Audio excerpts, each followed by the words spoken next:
The Ramayana is one of India's two iconic epic poems, telling the story of the hero Rama and his beloved wife Sita. It begins in the ancient Indian kingdom of Koshala, ruled by King Dasharatha. He hopes to have a male heir to his kingdom, but neither of his three wives, Kaushulya, Kaikeyi, and Satraguna, are able to become pregnant. To solve this, he turns to the gods for help, performing a ceremonial rite to appease them, and is successfully gifted a golden chalice, which he shares with his wives. Miraculously, this enables all three of the king's wives to bear 4 princes between them. Among these princes is Rama, born by Kaushulya as a reincarnation of the god Vishnu. While he possesses divinity, he retains none of his godly memories. Between his 3 other brothers, Rama is treated as yet another human, with his princely qualities attributed to his humanity. Yes, he presents himself as learned, enjoying dance, music, martial arts, and meditation. He is gentle to his subordinates, as well as animals, using spells to cure wildlife. He grows up forging a talent for archery. One day, the kingdom is visited by one of India's most venerated sages, Vishwamitra. He comes in search of help fighting against a tribe of demons called the Rakshasas. Prepared to put their talents to use, both Rama and his brother Lakshmana dedicate themselves to Vishwamitra's tutelage, learning to fight the demon army. As thanks, they are asked to accompany Vishwamitra to the neighboring kingdom, ruled by King Janaka. King Janaka is graced with a beautiful daughter, Sita, who sprang from an earthly furrow as he plowed his field. As such, Sita is worshipped as the incarnation of Lakshmi, Vishnu's consort. How fitting, then, that Rama meets Sita while visiting her father's kingdom.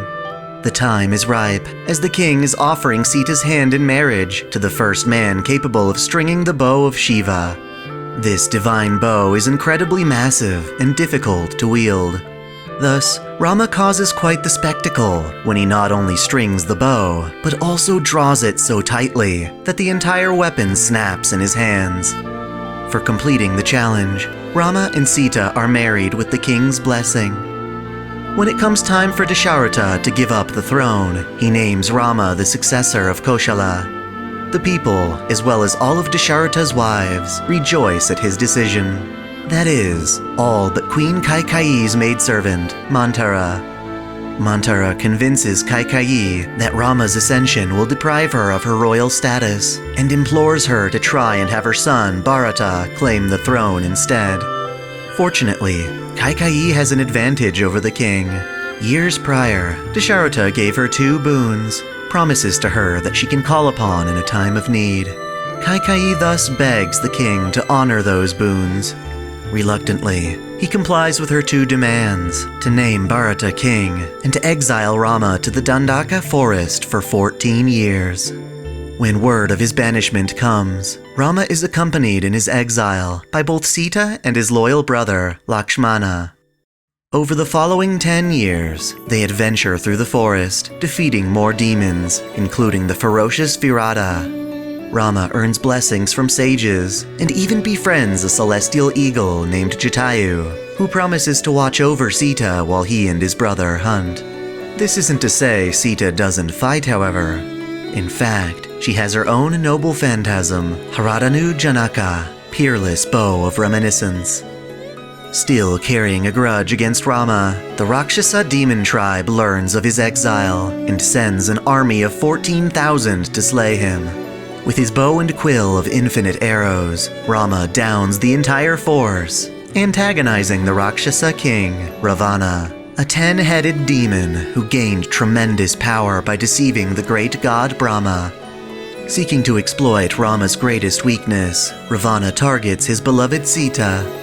Ravana orders his demon relative Maricha to take the form of a beautiful golden deer to attract Sita's attention. She becomes entranced, wishing to possess the deer, so Rama and his brother venture out to catch it. While Sita is alone, protected only by the eagle Jatayu, Ravana disguises himself as a hermit and requests her hand in marriage. When she refuses him, he reveals his true form, mortally wounds Jatayu, and kidnaps Sita, flying away with her in his chariot. Taken by surprise, unable to fight back, Sita instead scatters a trail of jewelry among the forest's trees. Rama returns with the fallen deer, only to find Jatayu on the verge of death. Jatayu explains what had happened before succumbing to his injuries. Rama used to see war as a source of pleasure, taking amusement in the swinging of swords and loosing of arrows. His fights against the demons were enjoyable. However, with Sita taken from him, Rama begins to know the terrors of war. He realizes how his own death will forever rob him of his friends and wife. For Sita's sake, he swallows his fear and steps up to challenge the Demon King, seeking Ravana's lair by following the trail Sita left behind. This leads him to the kingdom of monkeys, ruled over by the warrior Sugriv. At first, Sugriv is reluctant to trust Rama and his brother, but is reassured by his chief counselor Hanuman that they are worthy.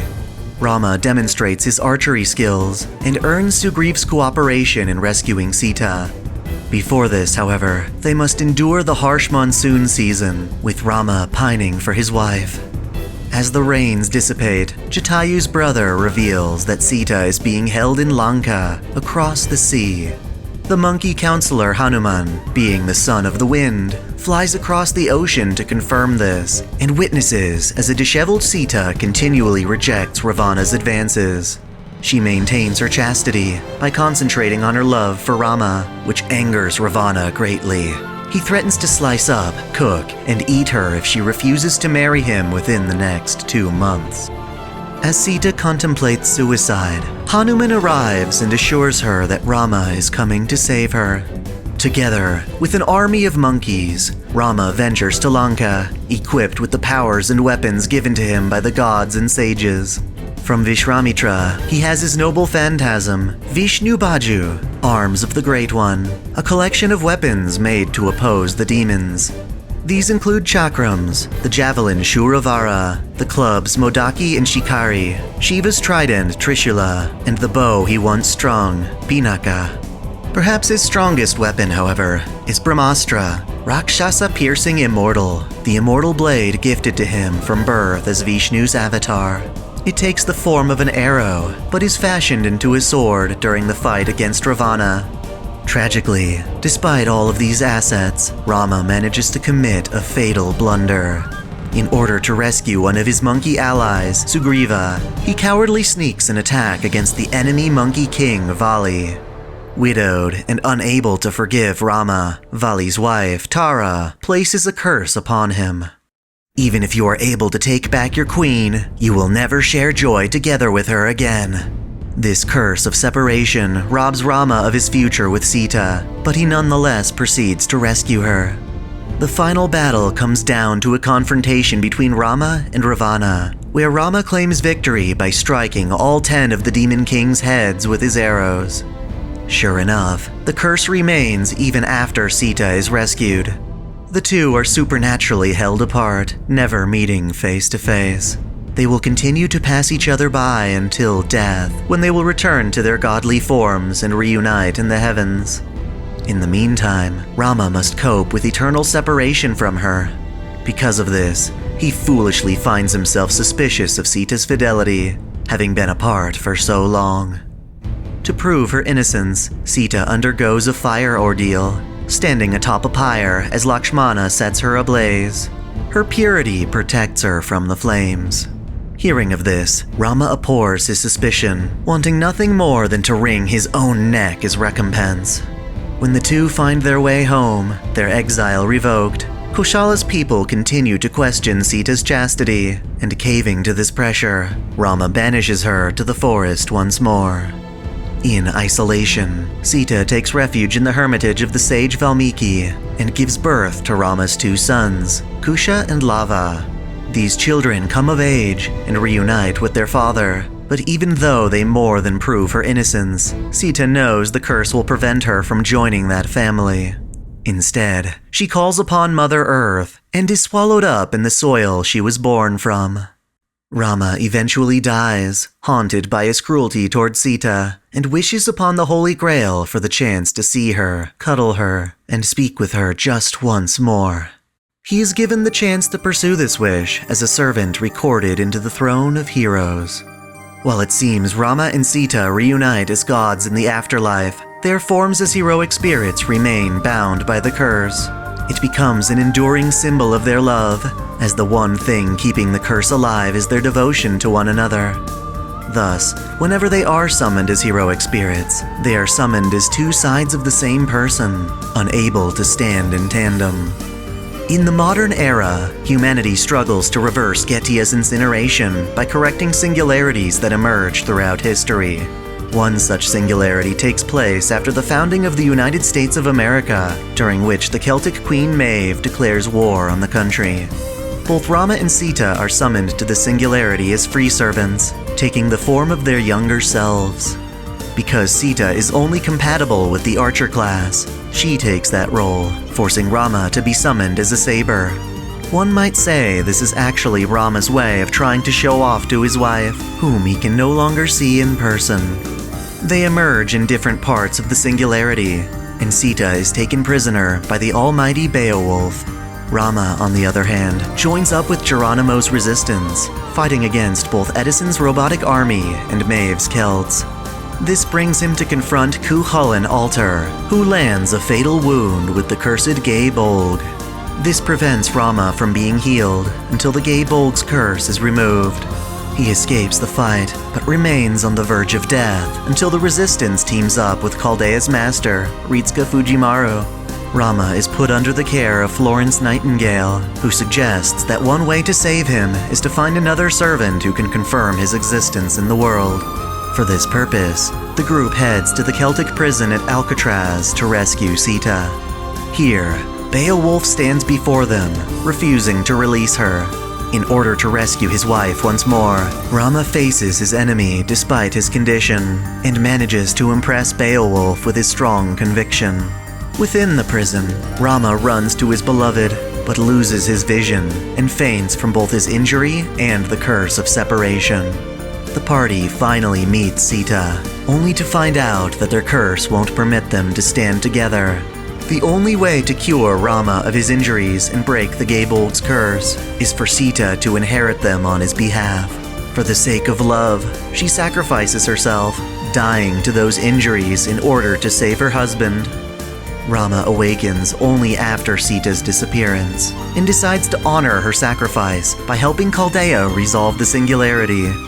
With renewed strength, Rama fights against Maeve's army, and defeats both her and Cuchulainn Altar. Upon being summoned to Chaldea by Ritsuka Fujimaru, he continues to protect humanity in the battle against the demon god pillars in Solomon's Temple of Time.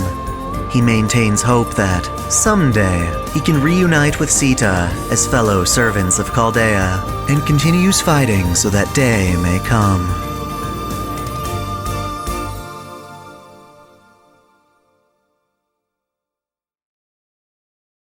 Thanks for watching. If you enjoy this channel, help me beat the algorithm by liking, commenting, and sharing the video, subscribing to OtakuDaiKun, and most of all, smashing that notification bell as if it were your waifu. That way you'll never miss out on all of my anime content, lore videos, live streams, and Holy Waifu Wars polls. My vids are struggling to get featured, so that bell is absolutely critical. If you want to support me directly, check out my Patreon, or consider donating via Super Chat. And as always, celebrate your fandom.